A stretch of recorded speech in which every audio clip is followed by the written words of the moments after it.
Hello guys, welcome back at wish academy. मैं हूं विनय और इस वीडियो में आपको बताने जा रहा हूं मैं लिस्ट और नेस्टेड लिस्ट के बाद में डेफिनेशन लिस्ट। अगर आपको अपने वेब पेज में कोई डेफिनेशन लिखना है किसी टॉपिक पर तो आप किस टैग का यूज़ करेंगे। तो चलिए पहले खोलते हैं हमारा index page, open with notepad. Okay, ये हमने पिछली वीडियो में बनाया था और अभी इसे डिलीट करने का वक्त आ चुका है। तो मैं आपको बताने वाला हूँ how to create a definition in your HTML document. अपने HTML डॉक्यूमेंट में परिभाषाओं को किस तरह ज्ञापित करें। तो उसके लिए आपको यूज़ करना होता है 3 टैग, DD,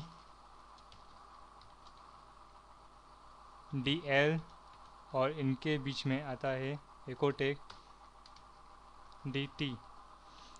एक सेकंड में इसे जमा देता हूँ, इसे मैं उठा कर रख देता हूँ यहाँ पर। ओके, तो आपको केवल इन 3 टैग्स का यूज़ करना होता है और ये तीनों टैग्स भी पेयर में आते हैं इस तरह से।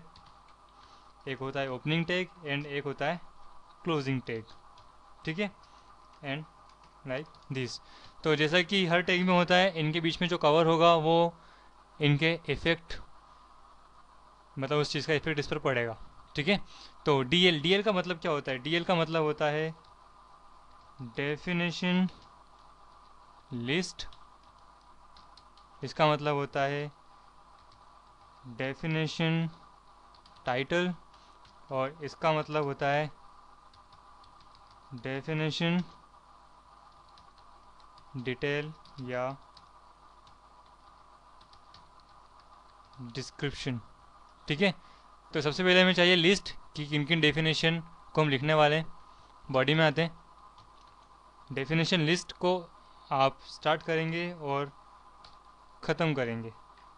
ठीक है, उसके बाद आपको लिखना होता है डेफिनेशन का टाइटल। टाइटल मतलब आप किस चीज़ पर आप डेफिनेशन लिखने वाले हैं। इसे क्लोज करेंगे टाइटल को, नहीं तो पूरा सब कुछ टाइटल बन जाएगा।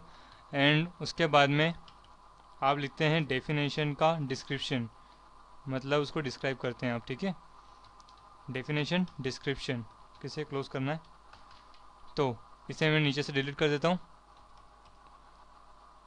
Okay, list detail title, title of your definition will be here. Okay, and description of your title will be here. ठीक है, तो हम कुछ डेफिनेशन लिखते हैं। डेफिनेशन में लिखना चाहता हूँ क्लॉक पे। क्लॉक समझते ना, घड़ी। लेकिन इसकी डेफिनेशन क्या होगी? क्लॉक मतलब अ मैकेनिकल और electrical device use to measure time. ये कह सकते हैं हम एक घड़ी को एक ऐसा मैकेनिकल या इलेक्ट्रिकल डिवाइस जो टाइम को नापने में काम आता है। ठीक है, तो इसका आउटपुट देखते हैं। आउटपुट क्या दिखता है हमें इसका? ये देखिए, क्लॉक थोड़ा सा नीचे की जगह छोड़कर यहाँ पर डिटेल शुरू होती है और यहाँ पर इसका डिस्क्रिप्शन आता है। अब अगर मुझे लिखना है कोई दूसरी डेफिनेशन, सबसे पहले मैं जाता हूँ मेरे इंडेक्स पेज पर और लिखना शुरू करता हूँ अगली डेफिनेशन। तो याद रखिएगा, जब आपको सेकंड डेफिनेशन लिखना है तो आपको इस डीएल के बाहर नहीं आना है। आपको केवल आपका टाइटल चेंज करना है नीचे से, definition title and definition title close. उसके बाद में आपको यहाँ पर डालनी होती है डेफिनेशन का डिस्क्रिप्शन एंड। ठीक है, तो अब हम लिखते हैं कार पर।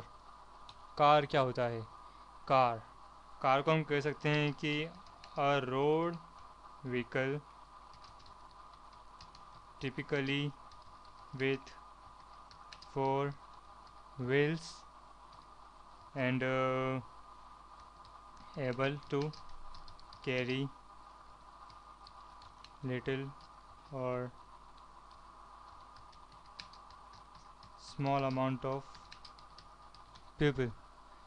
एक ऐसा रोड व्हीकल जिसके 4 पहिए होते हैं और कुछ लोगों को उठाकर ले जा सकती है, इसको हम कार कहते हैं, है ना। तो इसका देखते हैं आउटपुट क्या आता है। ये देखिए, इस तरह डेफिनेशन जो है आपको दिखाई देगी। इसे कहते हैं डेफिनेशन क्रिएट करना HTML में। तो डेफिनेशन क्रिएट कीजिए अपने HTML डॉक्यूमेंट के लिए, एक पूरा वेब पेज बना दीजिए ऐसी वेबसाइट जिस पर बहुत सारी डेफिनेशन हो, तो केवल डेफिनेशन के ज़रिए आप एक अच्छी वेबसाइट रेडी कर सकते हैं। ठीक है, तो प्रैक्टिस कीजिए डेफिनेशन बनाने की। मिलते हैं अगले वीडियो में कुछ और नए टेक्स्ट के साथ। की practice, take care, bye bye.